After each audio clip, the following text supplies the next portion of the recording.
વંદે ગુજરાત. નમસ્કાર. આજના virtual classroom training પ્રોગ્રામમાં આપનું હાર્દિક સ્વાગત છે. આઈટીઆઈમાં ચાલતા વાયરમેન ટ્રેડ અંતર્ગત લેઆઉટ અને એસ્ટિમેશનની અગત્યતા લેસન માટે આપ સૌને હું તાલીમસહ માર્ગદર્શન આપીશ. આગળ જોઈશું તે પ્રમાણે આજનો આપણું લેસન છે લેઆઉટ પ્લાન અને એસ્ટિમેશનની અગત્યતા. તો રોજિંદી ક્રિયાની અંદર આપણે પ્લાનિંગ કરતા હોઈએ છીએ, જેમ કે કાલે શું કરવાનું છે તેના માટેનું પ્લાનિંગ, દિવસ દરમિયાન આપણે કેટલી એક્ટિવિટી કરતા હોય છે તે તેના માટે પણ આપણે પ્લાનિંગ કરતા હોય છીએ. દાખલા તરીકે તમારે કંઈક પરચેસ કરવું હોય તો તેના માટેનું પણ પ્લાનિંગ હોય છે. એ જ રીતે જ્યારે બીજું ઉદાહરણ લઈએ તો બિલ્ડિંગ બનાવવાની હોય છે, તેના માટે પણ અગત્યનું પ્લાનિંગ કરવામાં આવતું હોય છે. એટલે આ જે અગત્યનું પ્લાનિંગ છે કે જે પ્લાનિંગથી શું ફાયદા થાય છે તે અને તે પ્લાનિંગ માટે જે અંદાજ કાઢવો પડે છે તે આપણે લેક્ચરમાં આપણે જોઈશું. આગળ જઈશું તે પ્રમાણે. આ લેસનની અંદર લેઆઉટ પ્લાનની અગત્યતા, એસ્ટિમેશન એટલે શું, એસ્ટિમેશનની અગત્યતા, એસ્ટિમેશનના પ્રકાર તેમજ સારા અંદાજકારના જરૂરી લક્ષણો અને અંદાજ માટેના જરૂરી પરિબળો વિશે આપણે વિસ્તૃતમાં જાણકારી લઈશું. આગળ જોઈએ તે પ્રમાણે સૌથી પહેલાં લેઆઉટ પ્લાનની અગત્યતા. તો જ્યારે કોઈપણ કસ્ટમર વાયરિંગ કામ લઈને આવે છે ત્યારે તે તેની જરૂરિયાત લેખિતમાં આપે છે કે તેને કયું કામ કરાવવાનું છે અને કેટલું કામ કરાવવાનું છે. અથવા અમુક કસ્ટમર લેઆઉટ ડાયાગ્રામ સાથે પણ આવતા હોય છે. અને જો કસ્ટમર લેખિતમાં લઈને આવ્યો હોય પોતાની જરૂરિયાત, તો તેના પરથી વાયરમેન તે લેખિતની જરૂરિયાતનો યોગ્ય લેઆઉટ ડાયાગ્રામ બનાવે છે. લેઆઉટ ડાયાગ્રામ એ વાયરિંગનું સરળ સ્વરૂપ છે, જેના પરથી સર્કિટ ડિઝાઇનની જ માહિતી મળે છે, પણ સર્કિટ વિશેનો ખ્યાલ આવતો નથી. આગળ જોઈએ લેઆઉટ પ્લાનની અગત્યતામાં. લેઆઉટ પ્લાન કોને કહેવાય? તો અહીં આપણે એક ઉદાહરણ દ્વારા સમજીએ કે અહીંયા એક લેમ્પનું બે જગ્યાએથી સ્વતંત્ર નિયંત્રણ બતાવવામાં આવેલું છે. આને બીજા શબ્દોમાં આપણે દાદર વાયરિંગ અથવા તો સ્ટેરકેસ વાયરિંગ પણ કહેતા હોઈએ છીએ. અહીંયા આપણે વાયરિંગ ડાયાગ્રામ આપેલો છે. આ વાયરિંગ ડાયાગ્રામમાં એક લેમ્પ છે અને નીચે બે 2-વે સ્વિચ આપવામાં આવેલી છે. તેના દ્વારા અલગ અલગ જગ્યાએથી આ એક લેમ્પનું સ્વતંત્ર નિયંત્રણ કરી શકાય છે. હવે અહીં આપણે બાજુમાં જમણી બાજુ જોઈ શકીએ છીએ કે અહીં લેઆઉટ પ્લાન આપવામાં આવેલો છે. તે આ એક લેમ્પનું બે જગ્યાએથી સ્વતંત્ર નિયંત્રણ માટેનો લેઆઉટ ડાયાગ્રામ છે. અહીં આપણે જોઈ શકીએ તેમ આપણને અહીંયા સર્કિટ વિશેની માહિતી ખબર નથી પડતી લેઆઉટ ડાયાગ્રામની મદદથી કે આ સર્કિટ શેની છે, પરંતુ તેનું અંતર અને તેની માહિતી આપણને મળી શકે છે. હવે અહીંયા આપણે તફાવત જોઈએ તો અહીંયા વાયરિંગ ડાયાગ્રામની અંદર દરેક વાયર ફેઝ અને ન્યુટ્રલ દર્શાવેલા છે, પરંતુ લેઆઉટ ડાયાગ્રામની અંદર એક સિંગલ લાઇન ડ્રો કરવામાં આવેલી છે. તેની અંદર કંઈ પણ દર્શાવેલું નથી, ફક્ત અંતર દર્શાવેલું છે અને અહીંયા વર્તુળ આપેલા છે. એટલે આપણને ખ્યાલ આવતો નથી કે આ ઉપરનું વર્તુળ લેમ્પ છે કે નીચેનું વર્તુળ સ્વિચ છે. તો આ બંને વચ્ચેનો તફાવત છે કે વાયરિંગ ડાયાગ્રામમાં આપણને સર્કિટ વિશેની માહિતીનો ખ્યાલ આવી જાય છે કે તે કયા પ્રકારની સર્કિટ છે, પરંતુ લેઆઉટ ડાયાગ્રામની અંદર વાયરિંગ ડાયાગ્રામ કયો છે તે આપણને ખ્યાલ આવતો નથી. જોવા જઈએ તો લેઆઉટ ડાયાગ્રામ સૌ પ્રથમ બનાવવામાં આવે છે અને લેઆઉટ ડાયાગ્રામ ઉપરથી વાયરિંગ ડાયાગ્રામ બનાવવામાં આવે છે. આગળ જોઈએ. લેઆઉટ ડાયાગ્રામ યોગ્ય આઈએસ એટલે ઇન્ડિયન સ્ટાન્ડર્ડ સિમ્બોલ વડે જો દર્શાવવામાં આવે તો તેના પરથી વાયરિંગ સરફેસ છે કે કન્સીલ્ડ. સરફેસ વાયરિંગ એટલે દિવાલ ઉપર કરવામાં આવતું વાયરિંગ અને કન્સીલ્ડ વાયરિંગ એટલે દિવાલની અંદર જીસી પાડી અથવા તો ખાંચો પાડીને તેની અંદર કોન્ડ્યુટ અથવા તો પાઇપ મૂકીને કરવામાં આવતું વાયરિંગ. એટલે જો લેઆઉટ ડાયાગ્રામ યોગ્ય રીતે બનાવાય તો તે વાયરિંગ સરફેસ છે કે કન્સીલ્ડ તેનો ખ્યાલ આવે છે. તેમજ વાયરનો રન ઉપર છે કે નીચે તેનો પણ ખ્યાલ આવે છે અને તે રનમાં કેટલા વાયર છે તે પણ ખ્યાલ આવે છે. આગળ જોઈએ. અહીં કેટલા વાયર છે તે અહીંયા આપણે ત્રાસી લીટી એક દર્શાવીએ તો એનો મતલબ એ થાય છે કે રનની અંદર એક વાયર આપેલો છે. જો 2 લીટી દર્શાવવામાં આવે તો રનમાં 2 વાયર છે અને જો ત્રીજી લીટી દર્શાવવામાં આવે તો એનો મતલબ છે કે રનની અંદર 3 વાયર હોઈ શકે છે. એટલે રનમાં કેટલા વાયર છે એ પણ ખ્યાલ આવે છે. હવે આગળ કહ્યું તે પ્રમાણે લેઆઉટ પ્લાન પહેલાં બનાવવામાં આવે છે અને લેઆઉટ પ્લાન ઉપરથી વાયરિંગ ડાયાગ્રામ બનાવવામાં આવે છે. લેઆઉટ પ્લાન પરથી વાયરિંગમાં કેબલનું અંતર જે આપણે આગળ અહીં જોઈ શક્યું તે પ્રમાણે અહીંયા આપણે કેટલું અંતર છે તે લેઆઉટ ડાયાગ્રામની અંદર બતાવેલું છે, જેથી કરીને આપણને કોન્ડ્યુટનું અંતર અને વાયરનું અંતર કેટલો વાયર વાપરવાનો છે તે આપણે લેઆઉટ ડાયાગ્રામ ઉપરથી આપણે ક્યાસ કાઢી શકીએ છે.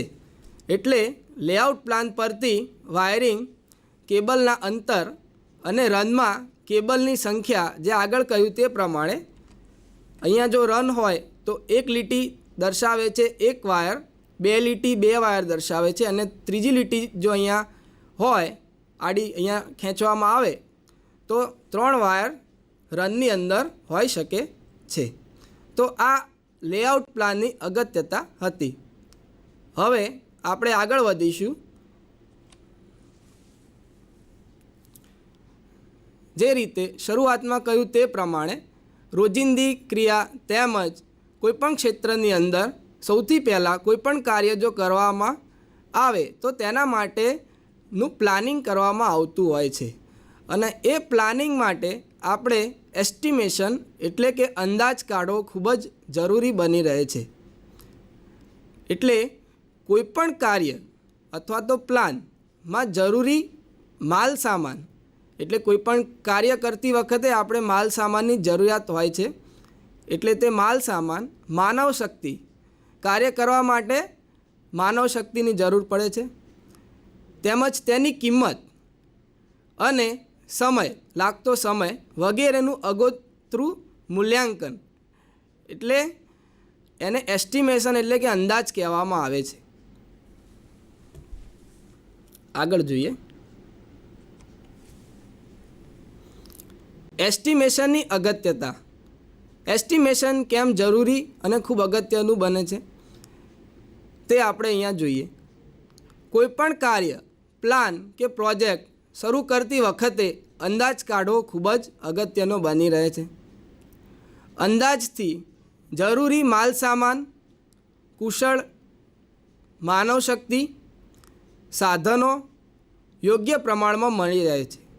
એનો મતલબ એ થાય છે કે જ્યારે અંદાજ યોગ્ય રીતે કાઢવામાં આવે ત્યારે જ્યારે જરૂર પડે ત્યારે માલ સામાન,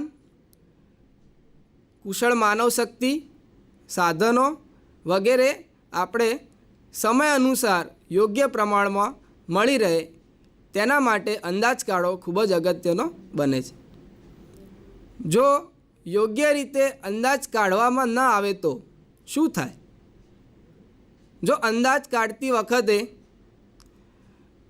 જો કોઈ અંદાજમાં ભૂલ રહી જાય તો તેમાં નુકસાન થઈ શકે છે, તેટલે યોગ્ય રીતે અંદાજ કાઢવો જોઈએ અને અંદાજ જો યોગ્ય રીતે કાઢવામાં આવે તો સારો એવો નફો પણ મળે છે અને બજારની હરીફાઈમાં ટકી શકાય છે. એનો મતલબ એવો છે કે આજના સમયની અંદર બજારમાં ખૂબ જ હરીફાઈ ચાલે છે, એટલે જ્યારે તમે કોઈપણ કાર્ય માટે જાઓ ત્યારે તેમાં એક કરતાં વધુ હરીફ આવેલા હોય છે.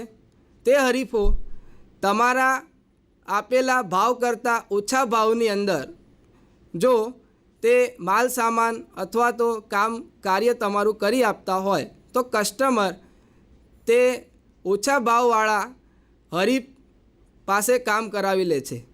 એટલે આપણે જે અંદાજ કાઢીએ છીએ એની અંદર એ આપણે ખૂબ જ અગત્યનું બને છે કે જ્યારે આપણે કોઈ ભાવ અથવા તો કાર્ય માટેનું અંદાજ કાઢીએ ત્યારે આપણો મજૂરી ખર્ચ હોય, બરાબર છે, તે બજારમાં ચાલતા પ્રવર્તમાન ભાવના યોગ્ય હોવો જોઈએ કે તેથી થોડો ઓછો હોવો જોઈએ કે જેથી કરીને આપણને નવું કાર્ય સરળતાથી મળી રહે. આગળ જોઈએ તે પ્રમાણે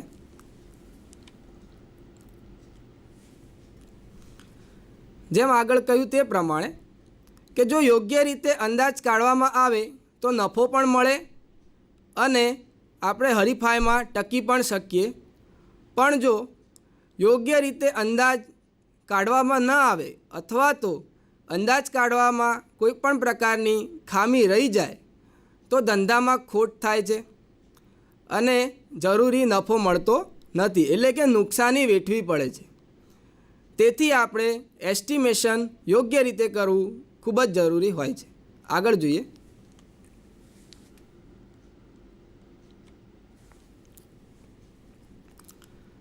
એસ્ટિમેશનના બે પ્રકાર છે. એમાં પહેલો પ્રકાર છે સામાન્ય અથવા તો લગભગ અંદાજ. સામાન્ય અથવા તો લગભગ અંદાજ એનો મતલબ એ થાય છે કે અંદાજનું સામાન્ય જ્ઞાન ધરાવતા માણસ, એટલે કે જેની પાસે સર્ટિફિકેટ નથી પરંતુ તે પોતાના અનુભવના આધારે તે અંદાજનું સામાન્ય જ્ઞાન ધરાવે છે અને કોઈ પણ ગણતરી એટલે કે માલ સામાન મજૂરી વગેરેની ગણતરી કર્યા વગર અડસટ્ટો એટલે કે ગણતરી વગર લગાવવામાં આવતો અંદાજ આગાહી કરે છે. આ પ્રકારને સામાન્ય અથવા તો લગભગ અંદાજ કહેવામાં આવે છે. આ પ્રકારના અંદાજમાં ભૂલો થવાની શક્યતા ઘણી રહે છે અને ઘણી વખત જો અંદાજ બરોબર ન નીકળે તો માલ સામાન પડ્યો રહે છે અથવા તો મજૂરી ખર્ચ વધી જાય છે અથવા તો નુકસાન થવાની શક્યતા પણ વધી જાય છે. આગળ જોઈએ એસ્ટિમેશનના પ્રકારમાં બીજો પ્રકાર છે વૈજ્ઞાનિક અથવા તો વિગતવાર અંદાજ. વૈજ્ઞાનિક અંદાજમાં યોગ્ય લાયકાત ધરાવતા તજજ્ઞ અથવા તો એન્જિનિયર પાસેથી અંદાજ કાઢવામાં આવે છે. આ પ્રકારે જો અંદાજ કાઢવામાં આવે તો તેમાં ભૂલો કે ક્ષતિ કે અંદાજમાં કોઈ પણ ખામી રહેવાની શક્યતાઓ ખૂબ જ ઘટી જાય છે. તેથી યોગ્ય નફો અને કાર્ય સમય મર્યાદાની અંદર પૂર્ણ થાય છે અને આ પ્રકારના અંદાજમાં કાર્યને લગતા પ્રત્યક્ષ અને પરોક્ષ એટલે કે દેખીતા અને પાછળથી આવતા અમુક ખર્ચ એવા બધા જ પ્રકારના પરિબળોને ધ્યાનમાં લેવામાં આવે છે. તેથી એકદમ સટીક અંદાજો લાગે છે જેથી નુકસાનીનું પ્રમાણ ખૂબ જ ઘટી જાય છે અને નફો આપણને યોગ્ય મળી શકે છે. બે પ્રકારની અંદર વૈજ્ઞાનિક અને વિગતવાર અંદાજ ખૂબ જ સારો અંદાજ છે, જેની અંદર આપણે આ પ્રકારનો અંદાજ આપણે કાઢી શકીએ છીએ, જેથી નફો સારો એવો મળી શકે. આગળ જોઈએ તે પ્રમાણે એસ્ટિમેશન કાઢવું ખૂબ જ અગત્યનું છે, પરંતુ એક સારા અંદાજકાર તરીકેના જરૂરી લક્ષણો પણ હોવા જોઈએ. એ એસ્ટિમેશન કાઢવા માટે સૌપ્રથમ સારી એવી ઉચ્ચ કક્ષાની કલ્પના શક્તિ હોવી જોઈએ. તે કલ્પના શક્તિ માટે તમારે કાર્ય માટેનું યોગ્ય જ્ઞાન હોવું જોઈએ, જેથી તમે ક્રિએટિવિટી એટલે કે કલ્પના શક્તિથી તમે તે કાર્ય સમય મર્યાદાની અંદર તમે પૂર્ણ કરી શકો અને યોગ્ય નફો અને વળતર તમે મેળવી શકો. બીજું છે સર્જન શક્તિ. સર્જન શક્તિથી જો સારા અંદાજકારની અંદર હોય તો તે કાર્યને ખૂબ જ સારી રીતે અને યોગ્ય સમય મર્યાદાની અંદર તે પૂર્ણ કરી શકે છે. આથી તેનામાં સર્જન શક્તિ હોવી પણ ખૂબ અગત્યની છે. ત્રીજું છે કાર્ય આરંભની ઉત્તેજના. કોઈપણ કાર્ય હાથમાં લઈએ ત્યારે તેની સમય મર્યાદા બાંધેલી હોય છે. જો તેવું ન થાય તો પેનલ્ટી એટલે કે વધારાના પૈસા ચૂકવવા પડતા હોય છે, એટલે નફાનું પ્રમાણ ઘટે છે. આ માટે કાર્ય આરંભ ત્વરિત કરવું જોઈએ. ટૂંકા ગાળાની અંદર તેને આરંભ કરી દેવું જોઈએ. એટલે જો તેની અંદર જો આપણે મોડું કરીએ તો આપણું કાર્ય જે છે તે મોડું પૂરું થાય, અને મોડું પૂરું થાય તો તેની પેનલ્ટી ભરવી પડે છે અને નફાનું પ્રમાણ ઘટે છે. આગળ જોઈએ સમય સૂચકતા. એક સારા અંદાજકાર તરીકે તમારામાં સમય સૂચકતા હોવી ખૂબ જ અગત્યની છે. એટલે જ્યારે ઉદાહરણ આપું કે જ્યારે કોઈ મશીન અથવા તો કાર્ય માટે જ્યારે તમે જતા હો ત્યારે તે કાર્ય દરમિયાન જો કોઈ મશીન બંધ પડી જાય તો એ સમયે તમારા કાર્યકરો નવરા ના બેસી રહે, તેના માટે તમારે તેને બીજું કામ જો તેને આપવામાં આવે તો તે સમયનો યોગ્ય ઉપયોગ થઈ શકે છે. એટલે તમે તેને સમય સૂચકતા દાખવી એવો મતલબ થાય છે. આગળ જોઈએ ટેકનિકલ જાણકારી. તમે કોઈપણ કાર્ય કે પ્લાન કરો ત્યારે તે કાર્ય કે પ્લાન માટેની તમને ટેકનિકલ જાણકારી હોવી જરૂરી છે. કોઈપણ માલ સામાન બજારમાંથી લાવવાનો હોય તો તેના માટેના સ્પેસિફિકેશન અને તેની ગુણવત્તાની જાણકારી પણ તમને હોવી જોઈએ. આગળ જોઈએ કાર્યસ્થળની પરિસ્થિતિની જાણકારી. આપેલું કાર્ય કયા સ્થળ ઉપર છે, તે સ્થળ ક્યાં આવેલું છે, ગામડામાં છે કે શહેરમાં, બંધિયાર જગ્યામાં છે કે ખુલ્લી જગ્યામાં, તે ત્યાં વાહન વ્યવહારની સગવડ છે કે નહીં, ત્યાં ખોરાક પાણી જેવી મજૂરોની પ્રાઇમરી જરૂરિયાત એટલે કે બેઝિક રિક્વાયરમેન્ટ જેને કહેવાય તે છે કે નહીં તે પણ ચકાસવું જોઈએ. એટલે કાર્યસ્થળ જો કોઈ એવી જગ્યા આવેલું હોય કે જ્યાં વાહન વ્યવહારની સગવડ ના હોય તો આપણું કાર્ય મોડું ચાલુ થાય, અથવા તો કાર્યસ્થળ કોઈ એવી જગ્યાએ હોય કે જ્યાં મજૂર વર્ગ પહોંચી ના શકે તો પણ આપણું કાર્ય મોડું ચાલુ થાય, તેનાથી નફાનું પ્રમાણ ઘટે છે. એટલે એક સારા અંદાજકાર તરીકે આપણે કાર્યસ્થળની પરિસ્થિતિ પણ જાણવી અગત્યની બની રહે છે. આગળ જોઈએ તે પ્રમાણે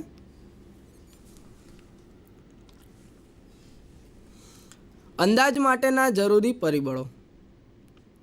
જરૂરી માલ સામાનની ગણતરી કરવી. એક સારા અંદાજકાર તરીકે કાર્ય કે પ્રોજેક્ટ કે પ્લાન હાથમાં લીધા પછી તેનું યોગ્ય રીતે એસ્ટિમેશન કાઢવું અને એસ્ટિમેશનની અંદર જેટલો માલ સામાનની જરૂરિયાત છે તેટલો જ માલ સામાન આપણે લાવવો જોઈએ અથવા તો તેના 10% વધારાનો વપરાશનો સામાન એડ કરીને અથવા તો ઉમેરીને તે માલ સામાનને ગણતરીમાં લેવો જોઈએ. એટલે આપણે જો જરૂર કરતાં વધુ માલ સામાન જો આપણે લાવીએ તો તે આપણું નફાનું પ્રમાણ ઘટાડે છે, કારણ કે તે માલ સામાનનો આપણા કાર્ય કે પ્લાન દરમિયાન કોઈ ઉપયોગ થતો નથી. આગળ જોઈએ, કાર્ય અને પ્રોજેક્ટના નકશા અને ડિઝાઇનનો યોગ્ય અભ્યાસ કરો. જ્યારે કોઈ કાર્ય કે પ્લાન કે પ્રોજેક્ટ આપણે હાથમાં ધરીએ છીએ ત્યારે તેનો લેઆઉટ પ્લાન, વાયરિંગ પ્લાન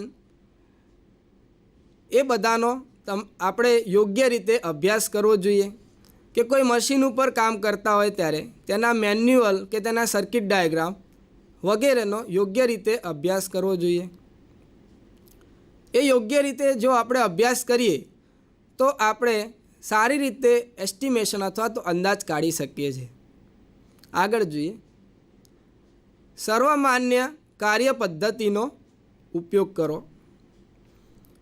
કોઈપણ કાર્ય કે પ્લાન કે પ્રોજેક્ટ હાથમાં લીધા પછી એવી કાર્ય પદ્ધતિનો ઉપયોગ કરવો જોઈએ કે જે હાલમાં પ્રવર્તમાન બજારમાં વપરાતી હોય. દાખલા તરીકે બેટન પદ્ધતિ, વાયરિંગમાં બેટન પદ્ધતિનો ઉપયોગ હાલમાં ઓછો થાય છે, જ્યારે સરફેસ કે કન્સીલ્ડ વાયરિંગનો ઉપયોગ વધારે થાય છે. એટલે એ સર્વમાન્ય કાર્ય પદ્ધતિનો ઉપયોગ કરો અને એ કાર્ય પદ્ધતિનો ઉપયોગ કર્યા પછી આપણે યોગ્ય રીતે એસ્ટિમેશન કાઢવું જોઈએ. આગળ જોઈએ, જરૂરિયાતના માલ સામાનના દરની સૂચિની દર સૂચિની માહિતીની જાણકારી લેવી જોઈએ. માલ સામાન માટે ઘણા બધા હરીફો બજારની અંદર મળી રહે છે. ઘણા એવા હરીફો હોય છે કે એક જ વસ્તુની અલગ અલગ બજારમાં કિંમત ઉપર આપણને તે વસ્તુ આપતા હોય છે. એટલે કે વસ્તુના અલગ અલગ ભાવ હોય છે.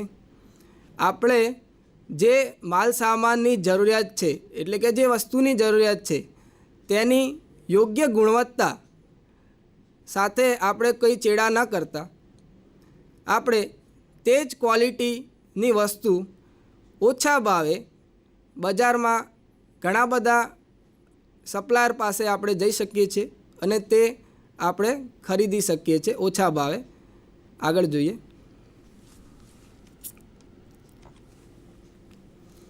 બજારમાં માલ સામાનની સ્થિતિ.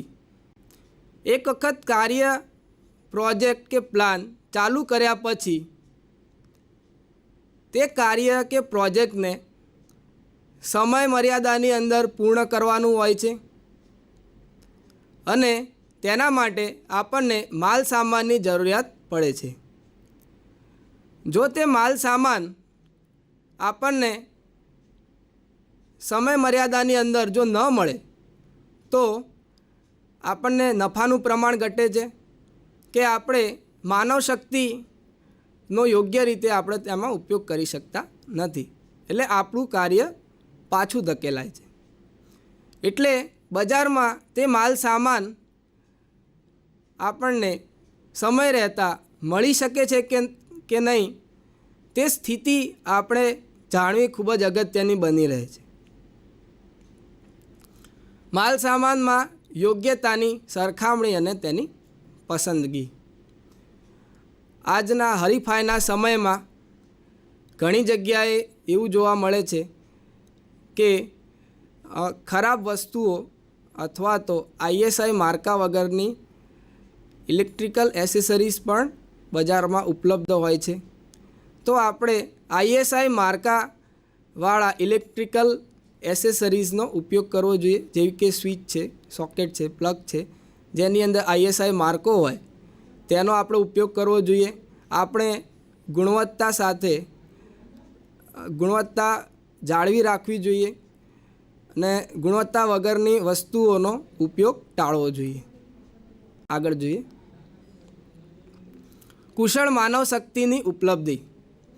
જ્યારે કોઈ પણ કામ, કાર્ય કે પ્રોજેક્ટ આપણે હાથમાં ધરીએ છીએ ત્યારે દરેક પ્રકારના કાર્ય માટે અલગ અલગ પ્રકારની માનવ શક્તિની જરૂર પડે છે. જેમ કે સારું એવું કામ કરવું હોય તો વધુ ઉચ્ચ કુશળ માનવ શક્તિની જરૂર પડે. તેનાથી ઉતરતા ક્રમે કુશળ માનવ શક્તિ, અર્ધકુશળ માનવ શક્તિ અને હેલ્પર તરીકે બિન અનુભવી વ્યક્તિઓનો આપણે ઉપયોગ કરતા હોય છીએ. એટલે દરેક કાર્ય માટે આપણે કુશળ, અર્ધકુશળ કે બિન અનુભવી માનવ શક્તિની જરૂર પડે છે. જો ઉદાહરણ આપું કે એક ઘરનું કામ 4 દિવસમાં પૂર્ણ કરવાનું હોય તો નાનું કામ હોય તો એક હેલ્પર અને એક વાયરમેન કે ઇલેક્ટ્રિશિયન કે જે વાયરિંગ કરતા હોય તેની મદદથી આપણે તે 4 દિવસમાં પૂર્ણ કરી શકીએ છીએ. પણ જો તે કામને આપણે ટૂંકા ગાળાની અંદર પૂર્ણ કરવું હોય તો આપણે માનવ શક્તિ વધારી શકીએ છીએ. એટલે કે 2 વાયરમેન અને 2 હેલ્પરની મદદથી તે કાર્ય આપણે ટૂંક સમયમાં પણ આપણે પૂર્ણ કરી શકીએ છીએ. આગળ જોઈએ. કાર્યસ્થળની પરિસ્થિતિ. જે પ્રમાણે કહ્યું તે પ્રમાણે કાર્ય કયા સ્થળ પર કરવામાં આવે છે તે જોવું ખૂબ જ અગત્યનું બની રહે છે. તે કાર્ય બંધિયાર જગ્યામાં છે કે ખુલ્લી જગ્યામાં. પછી તે કાર્ય જ્યાં થઈ રહ્યું છે ત્યાં વાહન વ્યવહારની સગવડ છે કે નહીં. મજૂરો માટે પ્રાઇમરી જે રિક્વાયરમેન્ટ છે, ખાવાનું, જમવા માટેની સગવડ છે, તેમજ ચા પાણીની સગવડ છે, તે કાર્યસ્થળ પર મળી શકે છે કે નહીં તે પણ જોવું જોઈએ. તો તે પ્રમાણે કાર્યસ્થળની પરિસ્થિતિ પણ આપણે જોવી અગત્યની બની રહે છે. આજના લેસન દરમિયાન આપણે જોયું કે લેઆઉટ પ્લાન કોને કહેવાય, લેઆઉટ પ્લાનની અગત્યતા શું હોય છે, તેમજ કોઈપણ કાર્ય કે પ્લાન કરતાં પહેલાં એસ્ટિમેશન કાઢવું જરૂરી બની રહે છે. તે માટે આપણે એસ્ટિમેશન એટલે શું તેમજ એસ્ટિમેશનના પ્રકારો જોયા, એસ્ટિમેશનની અગત્યતા પણ જોઈ અને એક સારા અંદાજકાર એટલે કે એસ્ટિમેટ કાઢવા માટે જે જરૂરી લક્ષણો છે તેનો અભ્યાસ કર્યો, તેમજ એસ્ટિમેશન કાઢવા માટેના જરૂરી પરિબળોનો પણ અભ્યાસ કર્યો. અહીંયા હું મારું લેક્ચર પૂર્ણ કરું છું. આભાર.